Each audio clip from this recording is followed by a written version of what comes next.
Hi, folks. Before we get started, let me welcome you to Bowling Green's Planetarium and to the public talk tonight.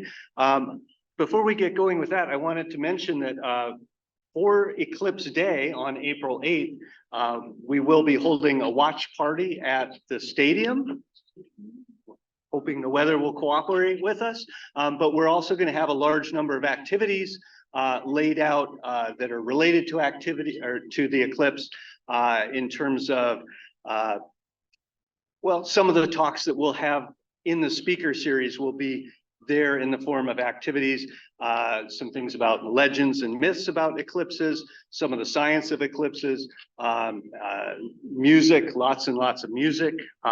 And so we're trying to make it sort of a afternoon of fun and education surrounding the eclipse, so that even if the sky is not perfectly clear, we still enjoy it. We'll have images projected up on the large screen, the Jumbotron type screen at the end zone of the stadium, so we can watch the eclipse unfold from a place, maybe Texas, where it is clear.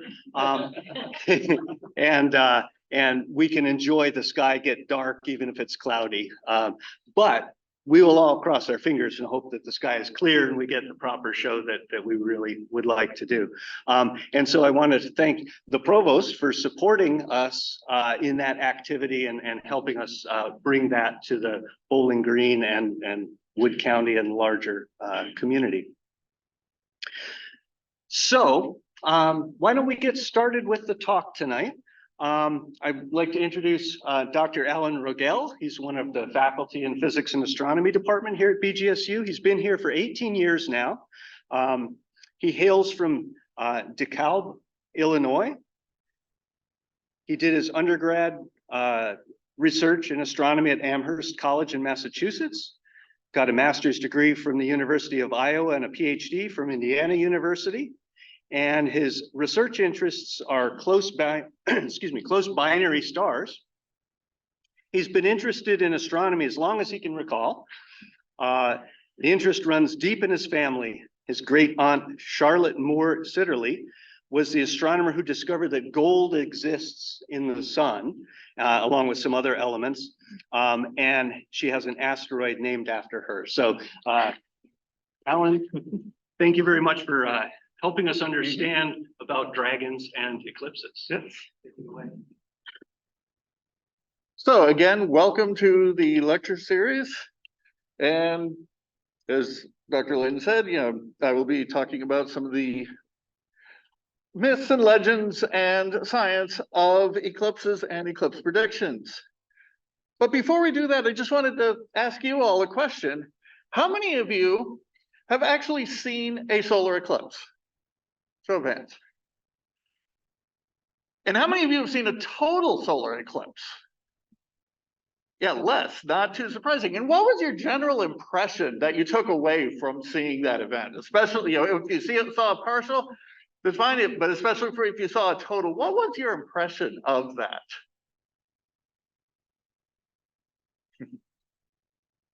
Any comments that, Striking. Yeah, a very striking event in the sky, even when we know what's going on. Now, whoops, and I just hit the wrong button. That wasn't good. Shoot. I paused the screen sharing. I think you're okay. Resume share. Oops. Get rid of that. Nope. I think you're okay. Hopefully. Try going down and see if it listens to you. Yeah. Okay, well, that's good. So Kate, hopefully we're still sharing. Okay, well, technology problems always interesting. So I hit the wrong button. Anyway, this is one of the common things that people might see in a partial solar eclipse. And what we're looking at here is not actually the sky, not directly the sun, because we never want to look directly at the sun without proper protection, because we can damage our eyes even during a partial solar eclipse and up until totality. But looking at the ground during a partial eclipse, we see these crescent shapes. There we go. So crescent shapes on the ground. And that's because the light from the sun is coming through tree leaves that form little pinholes that then project the image of the sun on the surface of the sidewalk or whatever we happen to be standing on. Now, of course, normally it's just little round dots. We don't think anything about it, but during an eclipse, even a partial eclipse, we might not notice that the sky is getting somewhat darker during a partial eclipse because our eyes are very good at adapting to some change of brightness. And so especially early on, before we had smoked glass and other safe ways to look directly at the sun during a partial eclipse, these little arcs were one of the easiest ways for ancient people to realize that something was odd with the sun. And so the shape would go from round dots to these arcs and then back to round dots in a partial. So, but this is kind of something that we might see, and you will see, barring bad weather, in April. Okay, now for ancient civilizations, and I keep hitting the mouse button. The ancient people had a very good, clear understanding of the importance that the sun had in their daily life. In particular, since they were primarily agrarian societies, growing food, many of the people of the society were directly involved with farming or perhaps other gathering of crops and animals and so forth. They really understood that the sun was the important thing in their lives. And the sun often was viewed as a divine being, sun god of some kind. And this led to cultures just placing a very high importance on the existence of the sun and what the sun would do. And so this led in northern climates, as the season shifted and the sun appeared to be moving further and further southward in the sky and not getting as high and then being gone for longer during the night, this led to the institution of the Yule festivals that were an attempt to throw a big party in hopes to attract the sun to come back. And of course, every year this would happen. The sun would be getting farther and farther south. It would get colder and colder, put on a big party, and lo and behold, the sun would go, okay, I'll come back, and make its way back to us. Okay, so the ancient people kind of had that understanding. There was a cyclic pattern, and with the proper celebration, they could track the sun back. However, once in a great while, the sun would start to disappear, not on a matter of weeks to months, but on a matter of a short fraction of a day. A bite taken out of the sun. Sun mostly going away. And then the midpoint, the sun completely disappearing, replaced by this black hole in the middle of the sky, surrounded by a ring of fire. This ring of fire would not normally be visible. It instead only shows up when the sun is completely blocked. And for those of you who have heard about this, this is actually our being able to see the very hot but very thin gases of the solar atmosphere called the solar corona. At this time also, the sky gets really dark. For us, we'll see the streetlights turn on. And birds will roost, insects will start chirping. It really gets nearly dark, like the sun has gone away completely.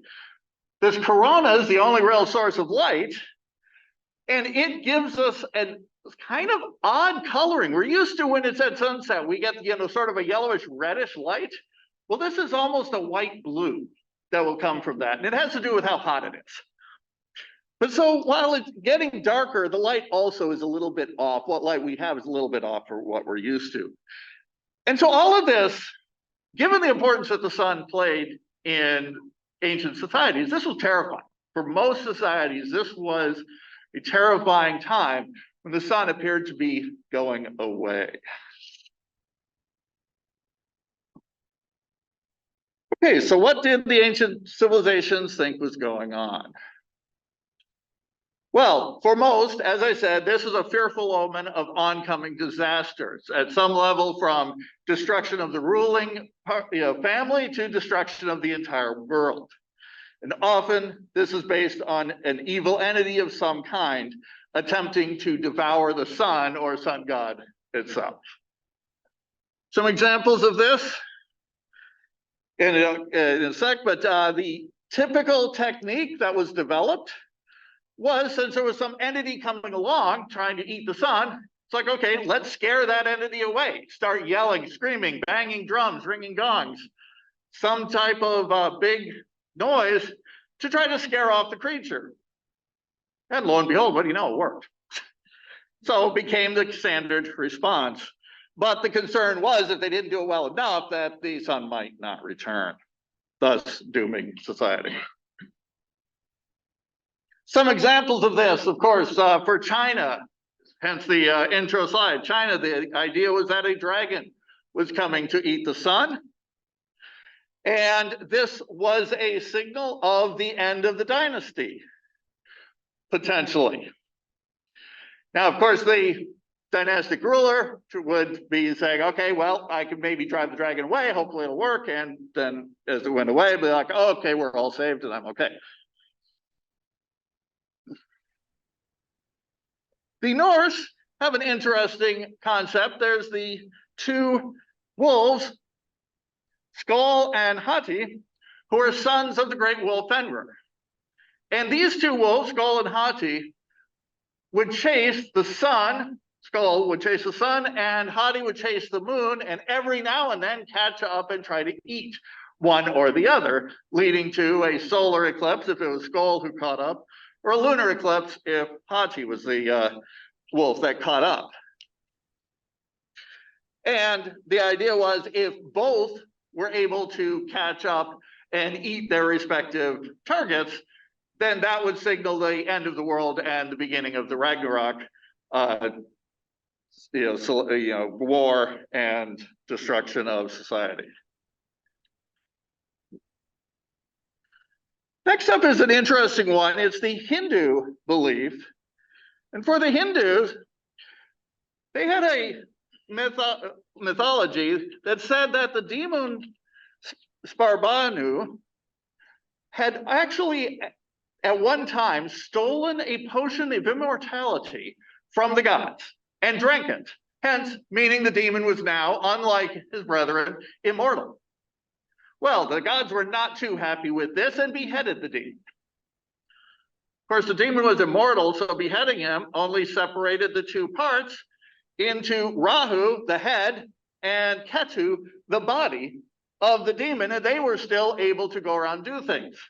Now, losing your head doesn't make you too happy. Their goal was to, again, consume the sun and moon. Rahu went for the head, Ketu for the, Rahu went for the sun, Ketu went for the moon. And Rahu, every now and then, will catch the sun and eat it. But then, of course, you've only got a head. You swallow the sun, Rahu swallows the sun, and it just pops out the neck and comes back. And somewhat similar, Ketu trying to catch the moon didn't work all that well either, since Ketu was only the body. But again, we see that pattern of the evil beings trying to chase down the sun and moon. The Aztec and Maya, similar concept. For the Aztec, the jaguar god, which I'm not even going to try to pronounce, known as destroyer of worlds, was the deity chasing after and trying to consume the sun. And once again, the rituals would try to scare him off. For the Maya, it was, instead of a jaguar god, it was the star demons, which were associated with the planets moving with respect to the stars. And the key here was, if a solar eclipse, when the jaguar ate the sun temporarily, happened to occur on the day, the fourth day of the month of Olin, that would trigger the end of the present cycle of the world and lead to the destruction of the world. Now, For the Aztecs, this wasn't that big of a concern because in their understanding of eclipses, they had a somewhat of an idea of how often they might occur and when they might occur, and knew that this was not going to happen for several hundred years. In fact, the date that a solar eclipse across Central America happens on 4 it was only like 20 years ago. How many of you remember that whole big thing of the calendar? There's this prediction from the Maya or Aztec calendar that the world's going to end. Well, that's what it comes from. Okay, so various negative consequences or potential from the solar eclipse. But there are some other interpretations as well.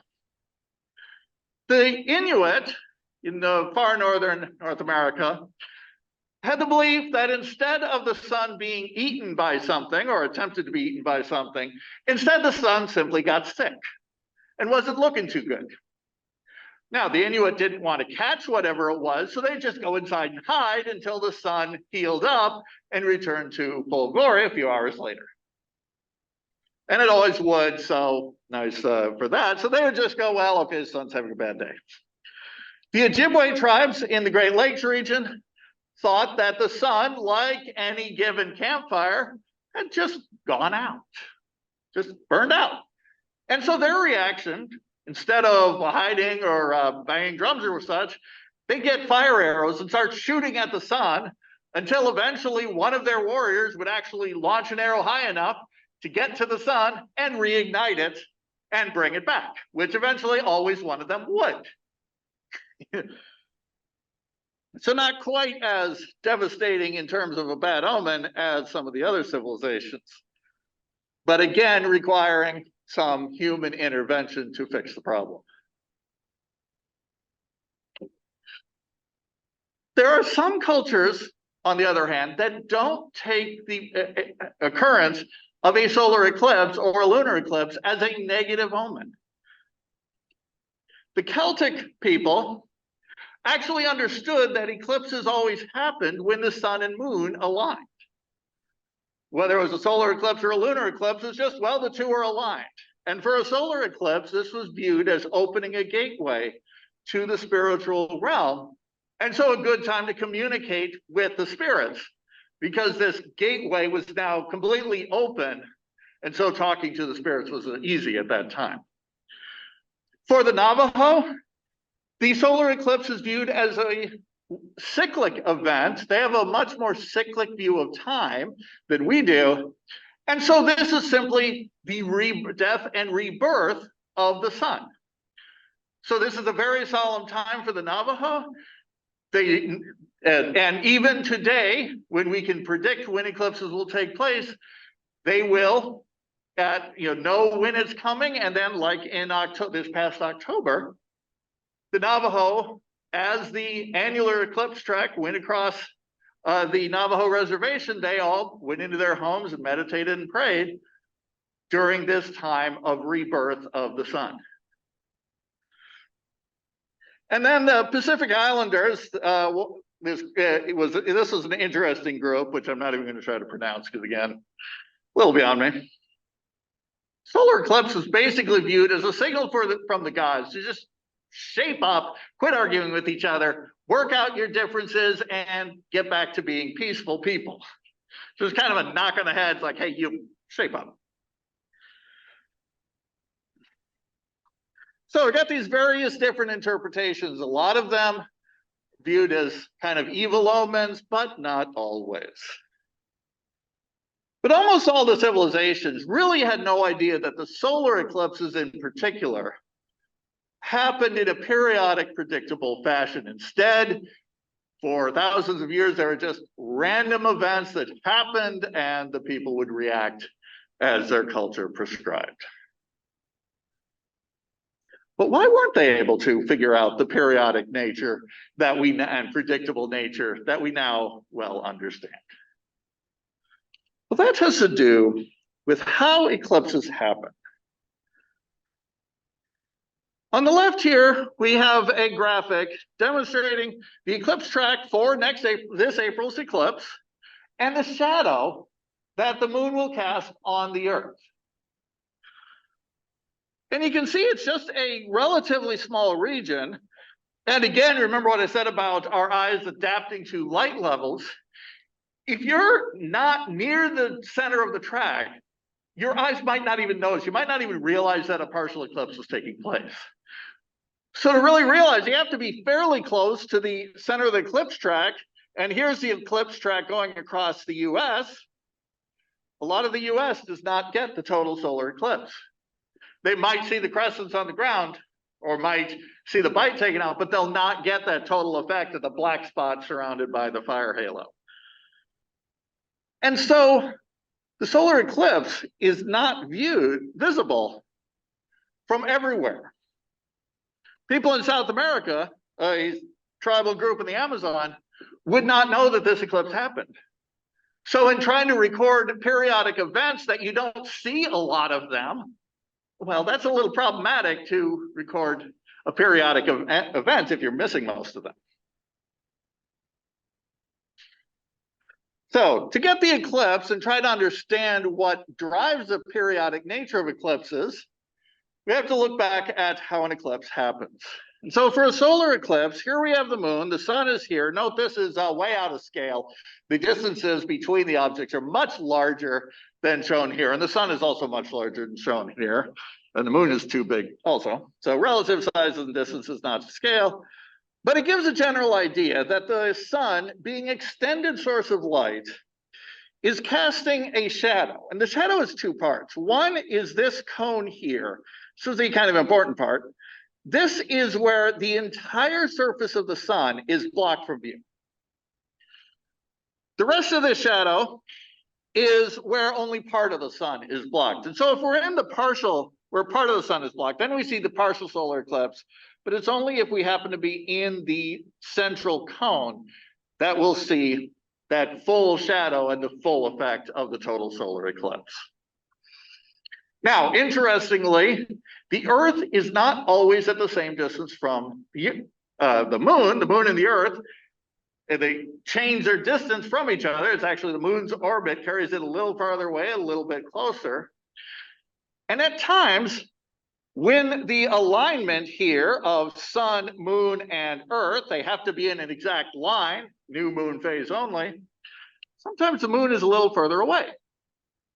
And that shadow comes to a point before it even gets to the surface of the Earth. And so then what we'll see is the annular or ring eclipse, because nowhere do we get the full shadow. Other times the moon's a little closer, and so we actually get this cone intersecting the surface of the Earth. So, and of course, lunar eclipses are just same thing, but on the other side where we've got the shadow of the Earth broadcasting out to cover the moon. Total lunar eclipse is when the moon is in the Earth's full shadow cone, and the partial, of course, is when it's offset. But this means that eclipses can only happen when the moon is either in new phase, to be between the sun and the Earth, or in full phase for a lunar eclipse. So the Earth is directly between the moon and the sun. This results in a predictability to eclipses. But why don't we see an eclipse every new moon? They can occur on new moons, but they don't occur at every new moon. This is because of something we call the eclipse seasons, it forms eclipse seasons. And this is due to the relationship between how the Earth orbits the sun, forming what we refer to as the ecliptic plane, represented in this graphic by this pool of water, and then the moon's orbit around the Earth, which is tilted with respect to the ecliptic plane. So I'll use this hula hoop to demonstrate the orbit of the moon around the Earth. This would be if it were not tilted. It'd just be flat. And no matter how we would look, we'd see the moon getting between the Earth and the sun. But since it's actually tilted, this means, I'll bounce this on my shoulder for a second, there is a line where the two planes intersect. So what we call the line of nodes. And if that line essentially is aimed straight at the sun, that's when we can get an eclipse. So with the hula hoop, that'd be when the moon is right here. And so the hula hoop, and so the moon's orbit, and if the moon is in the right place on it, can block out you as the sun from seeing all of my face as the Earth. So you can kind of see how that's going to block out just at this point. So that's when the new moon and the line of nodes is lined up with the sun. Now, for those of you on Zoom, I'm going to vanish from the camera for a minute. What I'm doing is actually showing how this works over a span of a year. You can follow along in the diagram as I move to each of the points. And then got another slide summarizing it. Okay, so the key is that the tilt of the moon's orbit with respect to the ecliptic plane stays oriented in the same direction over the span, roughly over the span of a year. So right now we can get an eclipse, but now as I walk around, as I'm the Earth orbiting the sun, tilt is the same, but now you see, I can see all your faces easily because the moon in its new position is above my line of sight. And so its shadow misses the Earth above. Continue to move along. Tilt the same direction, but now once again, the moon can get in the way of our line of sight. Looks like we're just right here. Get back to the right tilt. And coming around here, same tilt, but now the moon's below the Earth as seen from my line of sight to you. No eclipse possible. And so, and then we return to view of the camera, back to normal, and yes, eclipse possible. So there's basically 2 times of year that an eclipse is possible.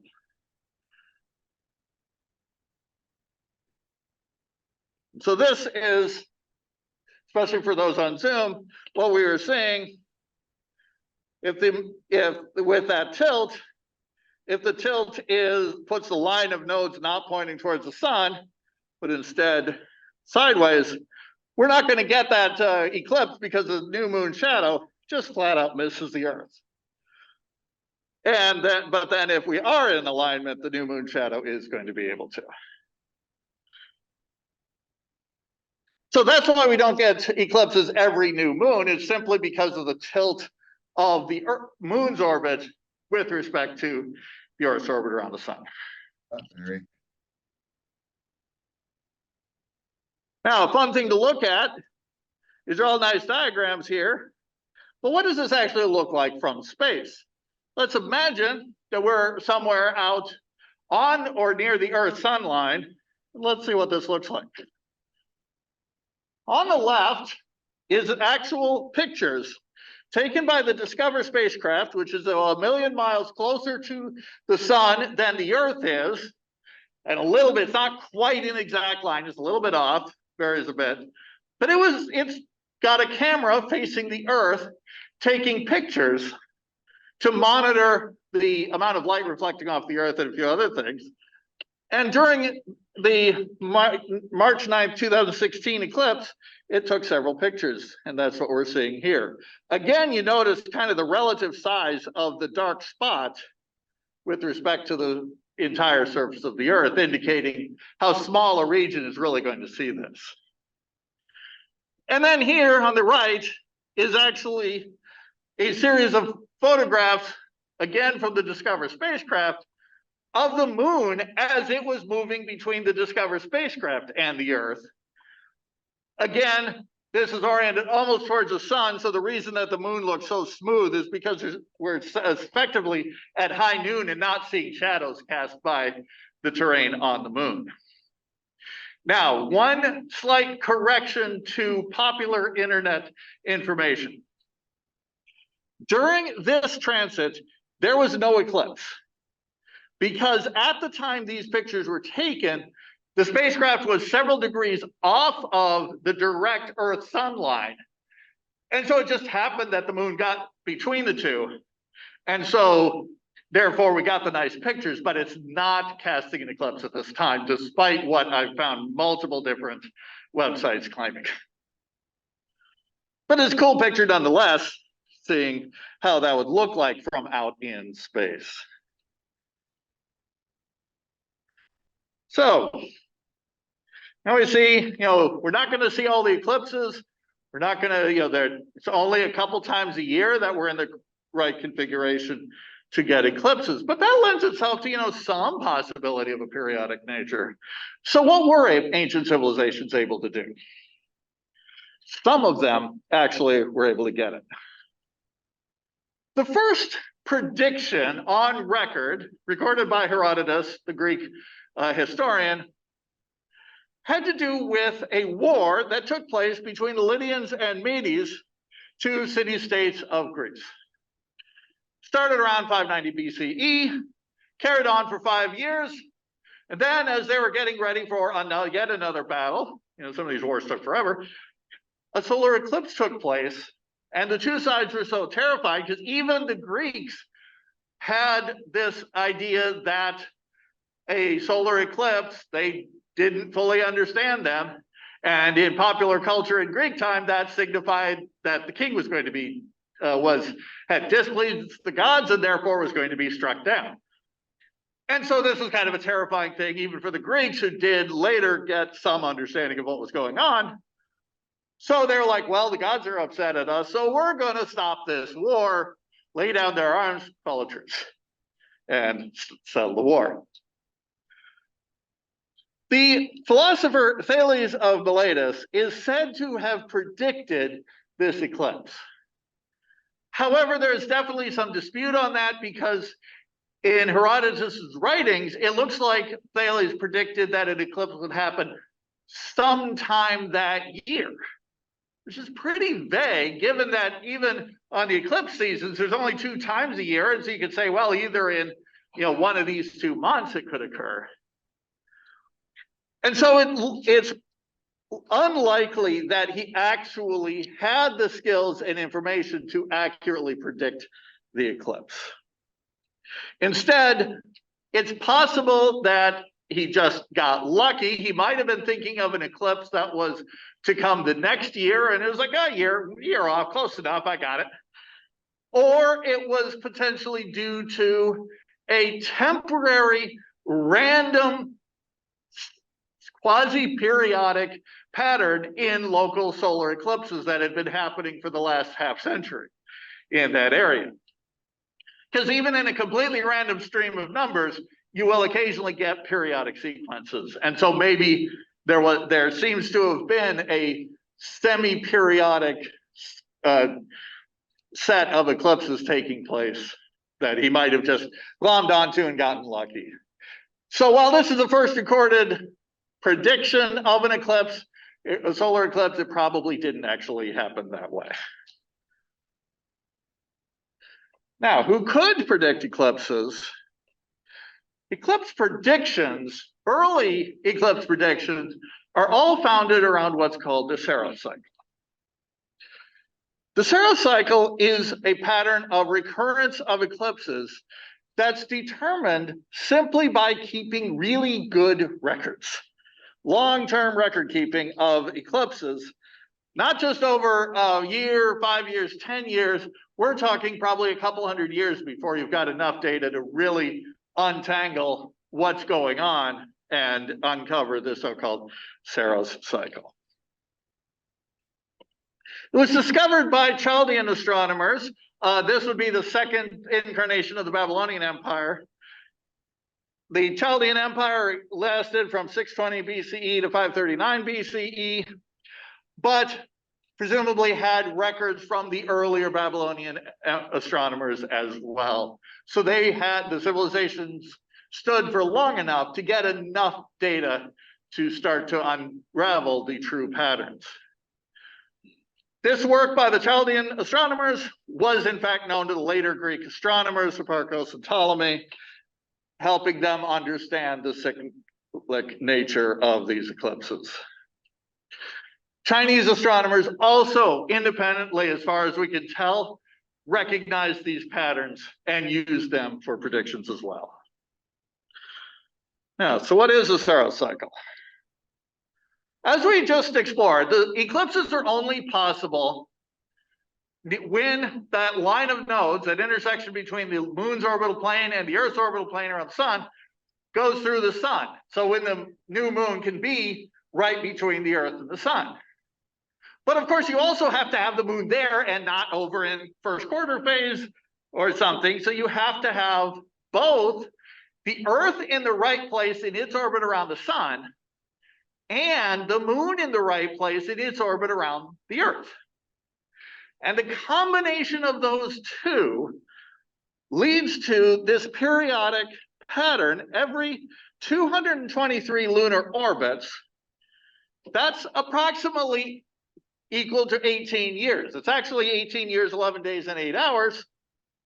But at that point, everything is cycled around. And so if we had a new moon lining up right along here, 18 years and 11 days, so we'll scoot this over just a hair, later, we get the same alignment. And so basically with respect to the stars, it looks about the same. The reason we don't get it every year is because the lunar orbital period is not an even multiple of the Earth's orbital period. And so the two don't synchronize with each other until we've gone this just over 18 years through time until the two come back into alignment to give us another eclipse. Note I've got 18 years, 11 days. The 11 days there is actually plus or minus 1 day, depending on how many of those 18 years were leap years or not. The 6,585 days is exact. It just, with the way we have years of different number of days, then we have them plus or minus 1 in the days. So this gives us an actual cyclical pattern. If we get an eclipse, 18 years, 11 days, 8 hours later, we'll get another eclipse. That is the Saros cycle.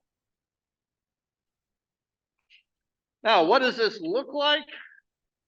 And why did I underline the 8 hours here? Well, this is highly important to the early civilizations, which generally only could communicate with a fairly small portion of the Earth's surface.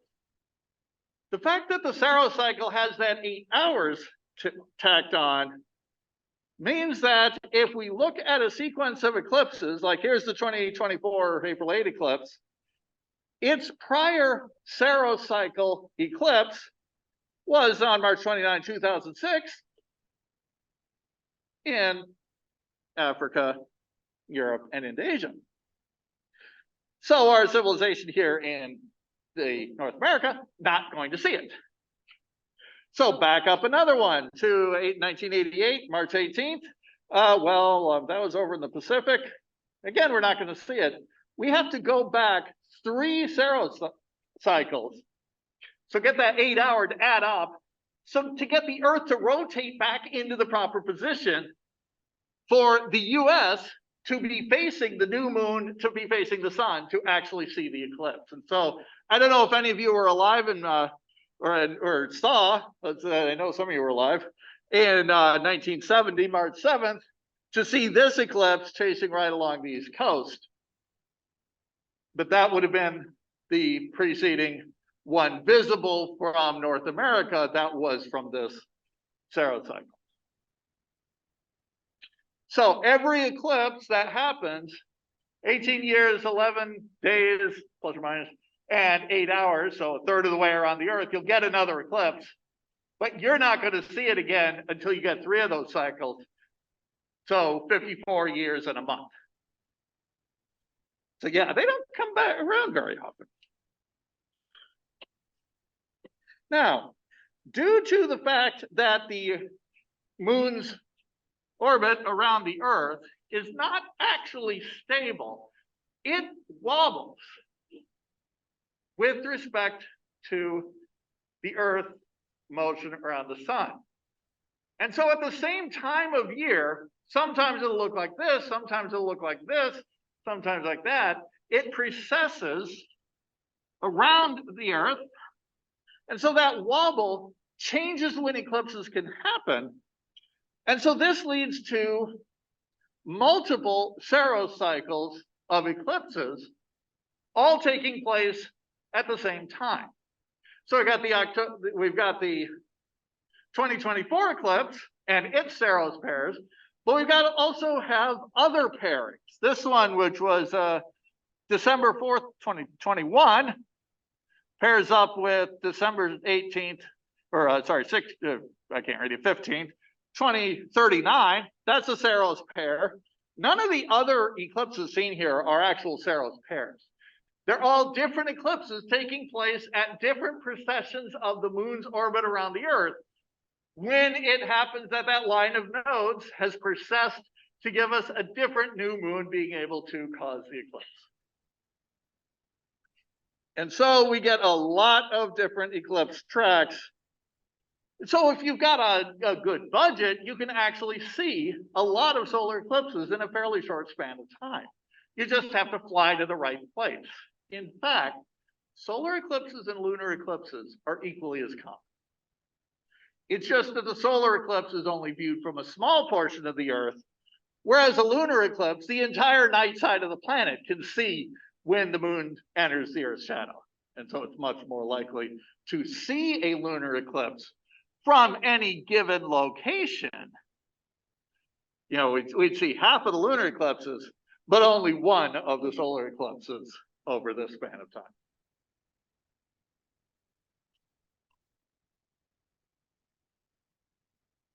Here's a calendar form of that Saros cycle. The dots here are all the solar eclipses that will take place between 2021 or 2022 and 2041. Note, we've got that 2 eclipse seasons per year, as they demonstrated, but that precession of the moon's orbit, the wobble of the moon's orbit, is what causes the drift in the dates of these eclipses. And sometimes it happens that you just barely eke out 2 eclipses in one eclipse season, is what's going on there. This red circled pair is a Saros cycle pair. All of the rest of these are different eclipses with their own Saros cycle pairs that don't fit on the calendar.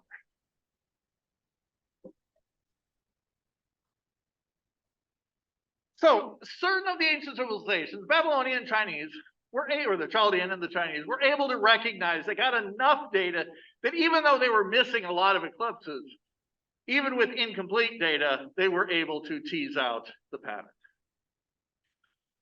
Now, that's not the only way to predict eclipses. You don't have to just rely on observations of past eclipses. The other way to predict eclipses is actually simply think about where the sun and the moon are going to be.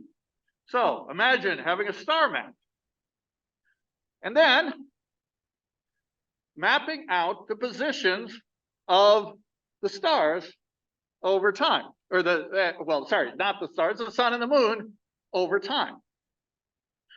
The Chinese astronomers had this capability. So they had these systems to calculate the motions of the heavenly bodies and know where they were going to be into the future. This formed the basis for their calendars, and they actually used the occurrence of a solar eclipse to check the accuracy of their calendar. Because if they had a prediction that the sun and the moon were going to be not next to each other, but then an eclipse occurred, they knew the calendar was off, so they'd redo it. Of course, they also had a tendency when a new dynasty came into power, that new dynasty had to establish its divinity as compared to the past dynasty. And so they would also form a new calendar and also get rid of a lot of the signatures of that prior dynasty and a lot of the important things from that prior dynasty to say that was all heretical, we got to get rid of it. So anybody who was involved in, say, making the old calendar, up your head. So unfortunately, in the Chinese system, the imperial astronomers had a sort of risky job. If the dynasty fell, they fell with it very hard. Did not lend itself to a really good, smooth advancement of the science of astronomy either, because it kept sort of hitting the reset button. But over time, records survived and they were able to improve. The first prediction made from celestial positions and not from the solar cycle seems to be in 237 Common Era in the Y dynasty. Moving forward, incremental improvements were made. Now, the Chinese astronomers were actually a little bit conservative in their predictions. They tended to over-predict eclipses. This was because if an eclipse was predicted and took place, since it was already known that it was coming, it wasn't such a bad omen. The dynastic ruler, the emperor, could say, okay, we're going to do these celebrations, get ready to do this and drag the dragon off, drive the dragon off. And then when the dragon came, then celebration could happen and dragon goes away and the emperor was right. Sticks around. But you might wonder, well, what if they predicted an eclipse and nothing happened? The emperor's claim was that his personal divinity was so strong that the dragon just sheared off and never tried to eat the sun. So it wasn't a bad thing for the imperial astronomers to predict eclipses that might or might not happen. But they did get better over time.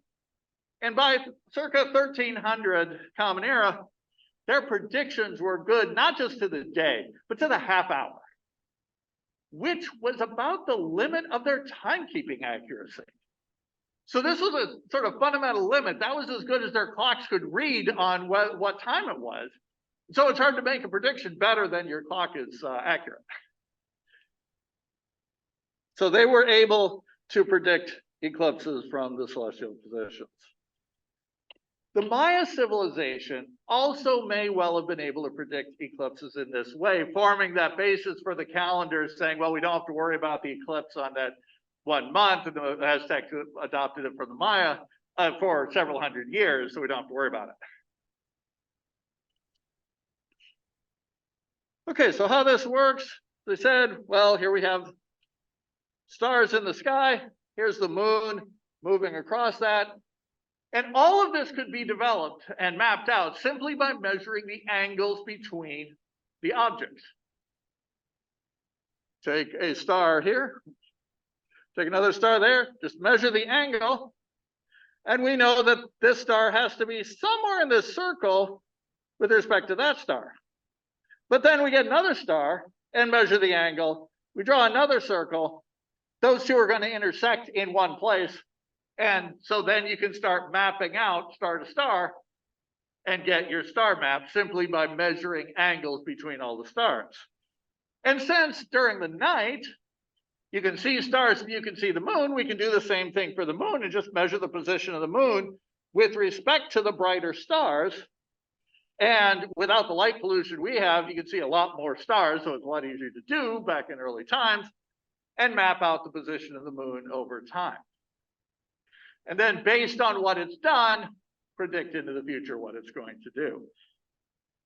And typically, this results in a motion west to east across the star field of 13 degrees per night. Now, if we could do the same for the sun, then we're set, because then we just map out the position of the sun with respect to the stars, and if the two are in the same place, hey, you got an eclipse. But what's the problem with this? Can anyone see a loophole here that's going to cause a difficulty? You cannot see stars when the sun is out, except during a total solar eclipse, which is so rare that, and that's not going to give you the data, you need to plot it. So ancient astronomers had to come up with a different technique used to be able to map the sun with respect to the stars. And one potential way they could have done this was using the moon.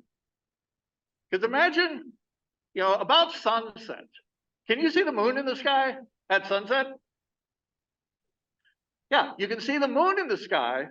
And if we know where the moon is and measure the angle between the moon and the sun, that gives us a circle around the moon that says the sun is somewhere here. And then just watch where the sun hits the horizon to tell us the north-south position. That gives us a straight line across the star field that intersects with that circle. And we kind of know east or west of the moon is going to be where the sun is. And so that's going to uniquely identify a position as well. So a little bit more complicated. The ancient astronomers may have used that technique or something else. But there are ways to pull information together, even without an accurate clock. An accurate clock would make it a whole lot easier. But even without an accurate clock, there are ways to do it to plot the position of the sun across the sky. And then, of course, sun and moon get to the same place at the same time. There we have our eclipse.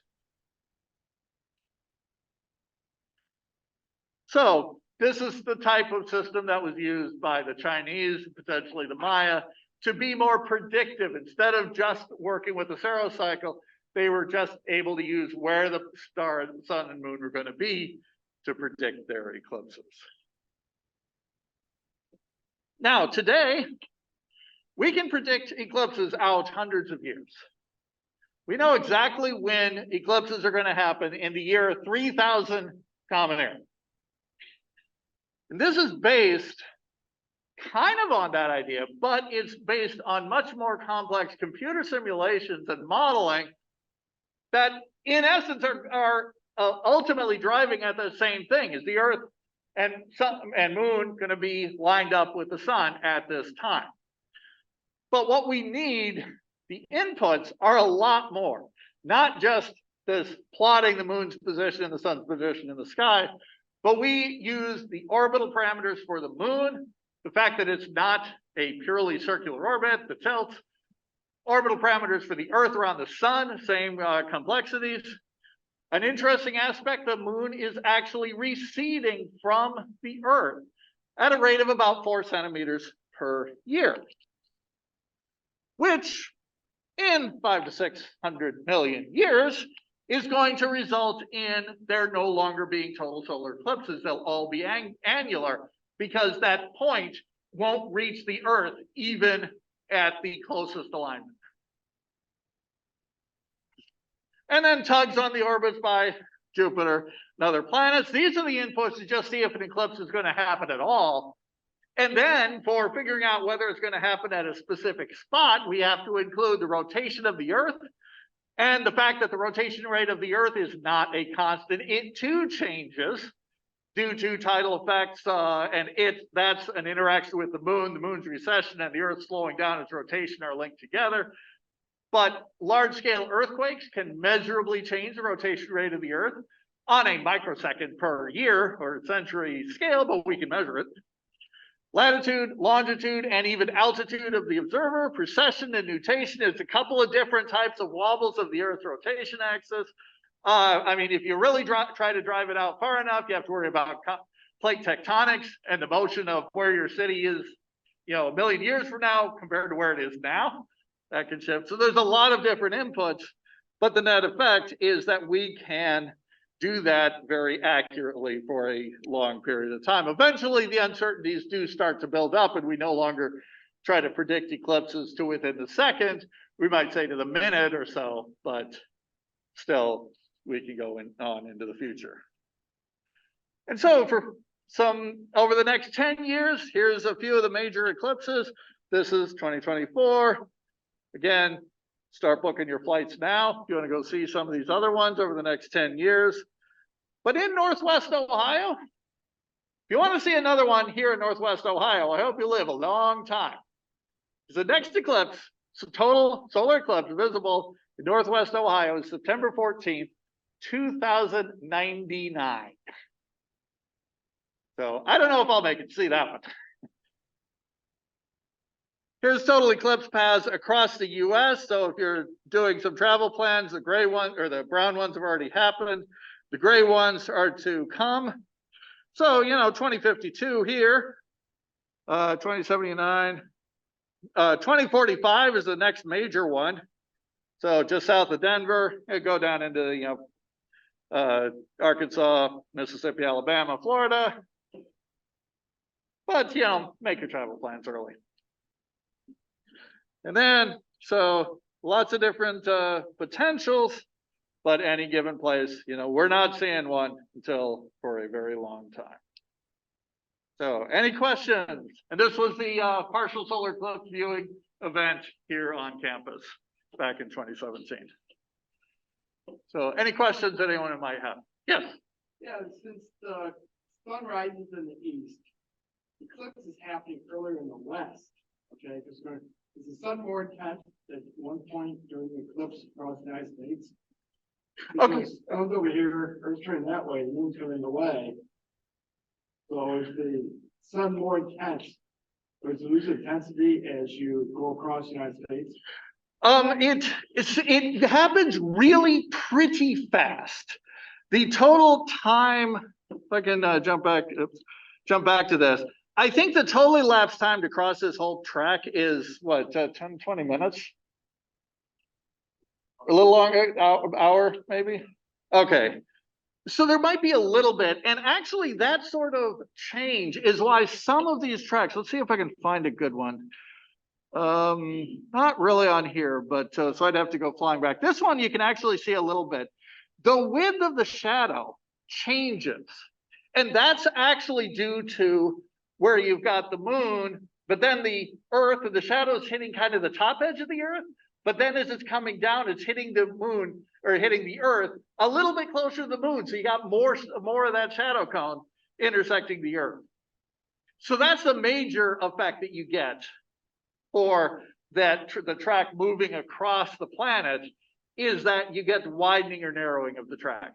So we see the sun moving behind the moon, not the moon moving in front of the sun. We see the moon, the moon's going across the sun, because the moon moves, 13 degrees a day, where the sun is moving 1 degree a day. So the moon is basically overhauling the sun at 12 degrees a day.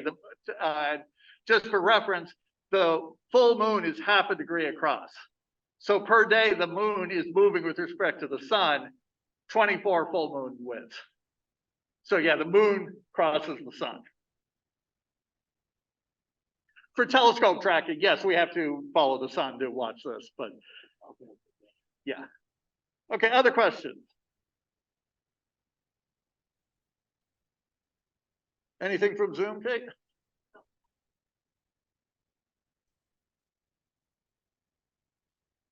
Okay, well, again, thank you for your attendance and attention. Hope hope for clear weather. And of course, for viewing an eclipse, the final reminder: make sure you do it safely. Make sure you have the eclipse glasses or equivalent approved devices to look through, so you don't damage your eyes. There were, I think, multiple thousand cases of people who did damage their eyes in 2017, looking at that total eclipse, because they took the eclipse glasses off too soon. So make sure you have those. We will have them here for our viewing party. We have, thousands of them to distribute, so that we do have them. Although I know at the 2017, we didn't have as many, but we ran out. But people were good and shared them. So make sure you have the proper equipment. Hope for clear weather, and hope to see you all back on April 8th to actually get a look at it. Thank you.